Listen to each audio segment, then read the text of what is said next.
Hey everybody, Helpful here today with Helpful Hunter Tips. So anyways, I'm going to make this video for anybody that is either thinking about leveling a hunter or already has a hunter and they're currently leveling it. So anyways, first thing you should know about playing a hunter on Chronos is that raptors are superior. As I'll show you right now, you can see that the raptor does insane damage. It does more damage than any other pet. As you can see, his damage is very high. Most pets probably hit between 40 and 60 damage, whereas raptors are hitting between 120 and 160 damage. So they effectively do double damage of all other pets in the game. And that's why, if you're wondering why everybody has a hunter pet, or every hunter has a raptor for a pet, well, that's why. It's actually really wonderful. It's not supposed to be that way. That is a bug. Raptors did do more damage in vanilla, but they did not do that much more damage.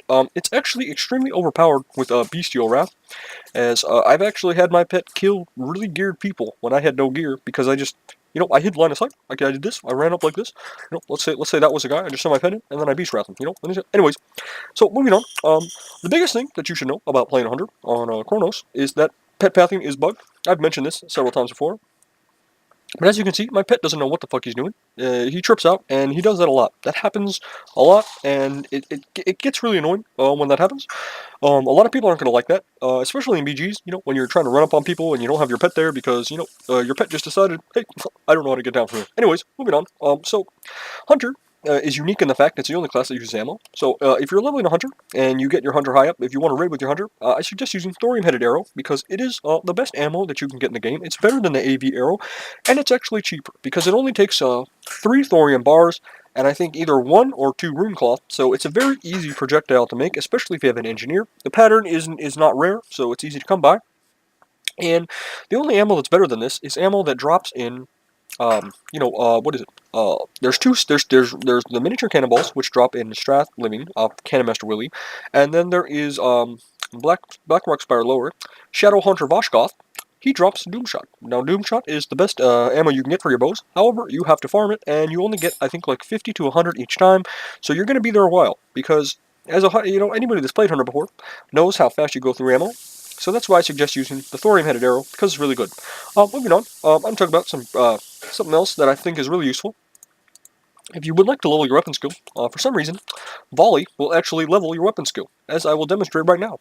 So let's say you're leveling, and you're just getting annoyed by having to level your weapon skill. Well, just use volley whenever it's up, and in no time at all, your weapon skill is going to be leveled. As you can see, I just got 6 levels from that. Well, 1 volley, I got 6 weapon skill levels up. So that's really great. It's pretty awesome. I figured that out when I was doing raids and I was just volleying for no reason, and my 2-handed sword skill just went up in one raid from 100 and it got all the way up there. Even though volley is actually the worst AoE in the game in terms of damage, and the fact that it has a 1-minute cooldown, I don't understand why because of how shitty of an AoE it is. It's pretty funny. So, anyways, moving on. I'll get into gear now. Since I know a lot of hunters, they want to raid, they want to do so. I'm pretty much in pre-raid BIS on my hunter. Basically, as hunters, you want to get 8% hit, and then once you have 8% hit, you want to get as much crit as possible, because crit is your best damage stat, because when you crit, you do a lot of damage. So, anyways, here we go. Black Hand's Breath. This is the best drink in the game. This you get like halfway in between your Onyxia attunement from one of the quests for killing Red Black Hand. This you get from Genethal Lore quest, Horde only. It's really great. Gives you 1% hit and 20 attack power, so it's pretty awesome. Tarnished Elven Ring is pre-raid BIS for raiding. If you want to raid, then you're going to want to get 2 of those, unless you can farm Exalted with AV, then you want to get Don Julio's band, because that is the best in the game in forever, until next or something like that. It's an amazing ring, really awesome. It's really great. Now this ring costs about almost 70 gold, so it is a bit pricey, but you know what? It's definitely worth it because it's an amazing ring. Alright, Indomitable Boots. These are not pre-raid BS, but they're pretty solid. However, you can also get these albino croc silk boots, which drop off Maradon, off the croc boss. So if you are a hunter and you come across these, I suggest you need them. Fuck the rogues if they want them, because, who cares about them? They have a better, boot or something like that, maybe, I don't know. Windrunner's Greaves are considered the pre-raid BIS, but the only stat you get better with those is armor, as I'll show you right now. Those drop in Skolomance off Ketonos the Hero. As you can see, Windrunner Greaves, they have 20 agility, so basically, the only thing you're getting is, 150 more armor, which isn't really that impressive. So honestly, I think these are better because I think Stamina and Nature is better than 7 Spirit. So that's just what I have. The only reason I'm not using those is because I don't have them enchanted, and I have the Indomitable Boots enchanted, which have 7 agility on them. So, they have more agility, which makes them better at the moment. But you should use Albino Croc Boots if you get the chance. Alright, These are pre-raid BIS, but you can also use Devil Strike set instead. You can replace the gloves and these with the Devil Strike set and keep the 2% hit from the Devil Strike set, as well as get AP. I don't know if, I think you might get 1% crit from that, so I don't really think it's any better than this combination right here. The Warp Binding is probably the most amazing pre-raid BIS item in the game because it's just vastly superior to like every belt until a T2. So you definitely want to get that. This is the best bow in the game. You can't get a better bow than this. So this drops from the quest, and not drops, you get it from the quest in AV, which is what you're going to want to do. A lot of hunters choose the Icy or Barbed Spear for some reason, and you shouldn't do that because that weapon is terrible. I mean, it's not terrible, but it's in comparison to how long this is going to last you, this is the best bow that you can get without raiding. So you really want to get that because it's going to let you maximize your DPS, not to mention it has a very slow attack speed, which is why even with this bow, I can still get, 1800 aim shot crits.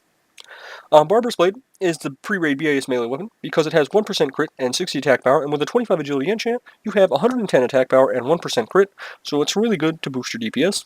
Giant Stalker's braces are T1 bracers. I bought these off the auction house for around 30 to 40 gold. They're not too pricey.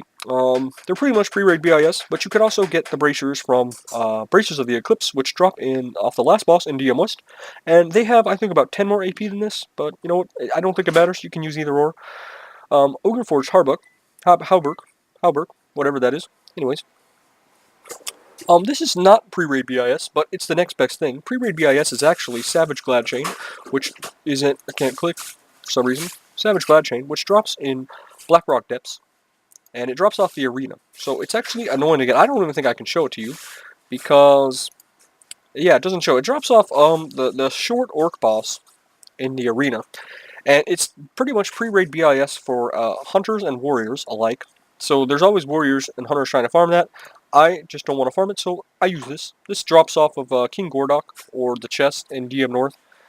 This is not pre-raid BIS, but it's a pretty solid cape, 15 agility, so that's, I have 36 attack power with this cape. But the best cape you can get is actually Cape of the Black Baron, which drops in Skull Immense. Oops, not Shadow Fiend Keep. Oh, made a mistake. My bad. So anyways, it drops off of, where is he? Where's Darkman? Oh, this is the wrong place. This is Skullman's. I said Strathholm. I'm very stupid. I'm sorry. I apologize for that. Baron Rivendare. Drops off Baron Rivendare, and here it is.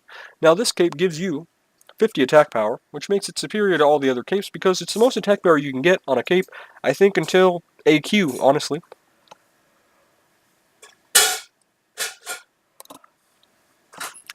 Now, most hunters, they use the cape that drops off Ragnaros, which is the most well-rounded cape, even though it has less AP than the Cape of the Black Baron.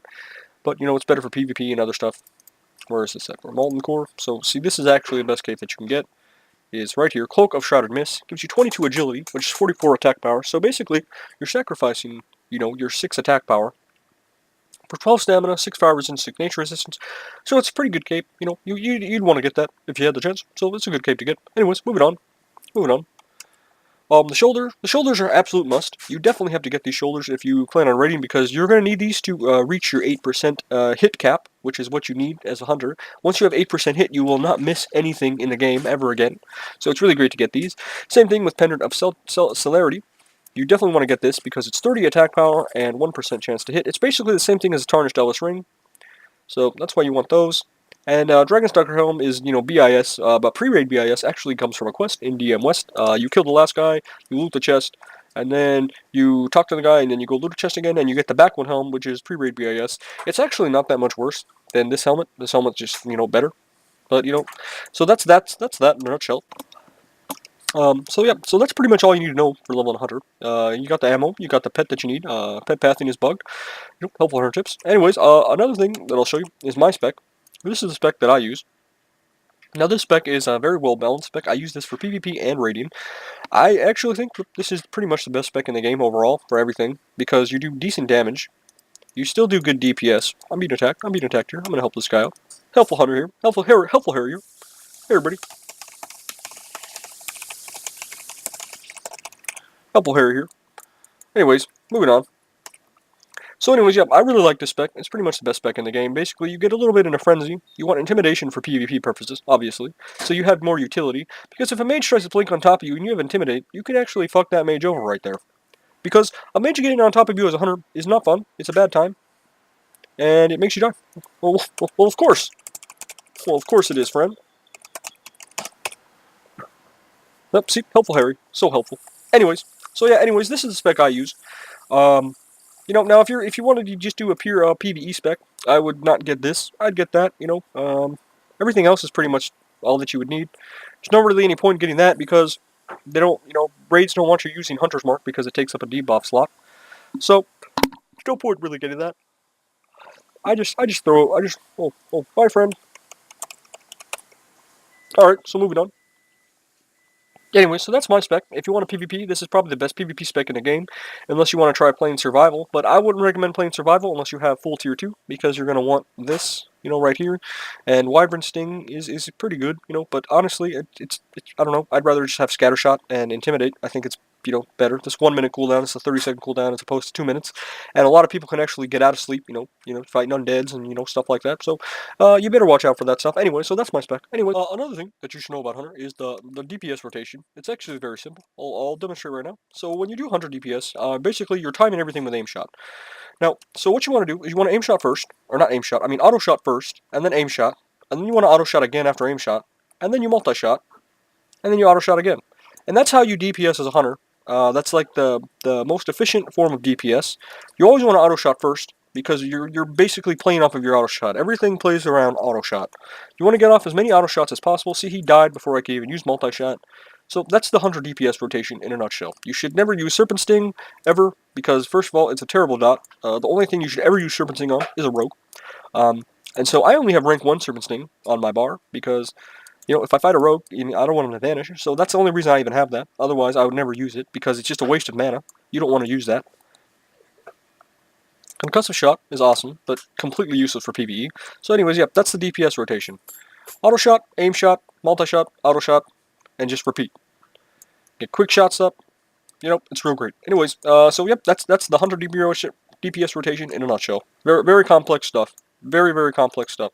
All you got to do is just make sure, I would suggest getting some form of add-on that shows you what your auto shot timer is. But after a while, you should just know passively what it is.